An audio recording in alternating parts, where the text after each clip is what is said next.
When you're a professor, you find yourself making presentations, lots of presentations, to colleagues and students, on webinars, as part of a video conference, to give a keynote presentation, or to make a video recording for one of your courses or a flipped classroom exercise.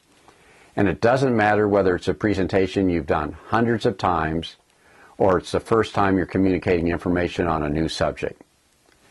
Presentations all have a number of things in common. First, you want to connect with your audience.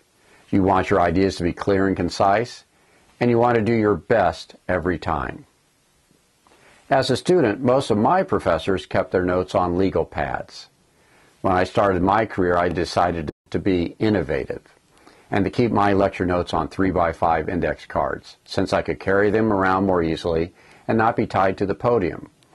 I also put notes around the edges of transparencies, so when I was speaking to a specific graphic on the transparency, the notes of what I wanted to say were written in the margins.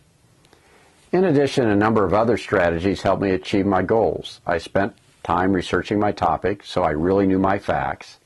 I determined my key points, developed a good set of notes to keep me on track, and some well-produced materials to support my discussion, talk, or lecture. When I think of the capabilities we have today, some of my techniques seem so crude, as if we were back in the Stone Age. But clearly, over the past 30 years, my approach has changed. I still fully research my topic, but I no longer use 3x5 cards or an overhead projector. Rich multimedia is the norm. It's so simple to produce. And there are all sorts of tools to help me as a presenter to keep track of my talking points while maintaining contact with my audience. And probably the most important aspect of connecting with my audience is keeping good eye contact, whether in a large lecture hall or the most intimate of video conferences. So making sure that I'm looking at my audience is key. Given that, for me, my one best thing is using a teleprompter to help get my message across. When teleprompters first became available, they were expensive, costing thousands of dollars, and they were very clumsy to set up. They were most often used by politicians and newscasters, and their basic structure didn't change for decades.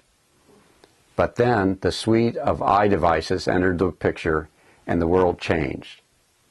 Now, right in our hand, there are devices that can give us all the power that teleprompters have given presidents, newscasters, and broadcasters in television that enable their smooth presentation style and their ability to look directly at the audience.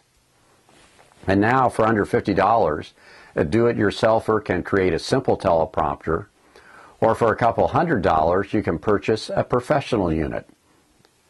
So in this presentation, I'm using my iPad as a teleprompter, my iPod as a remote to control the speed of my delivery, and an iPhone to record the image.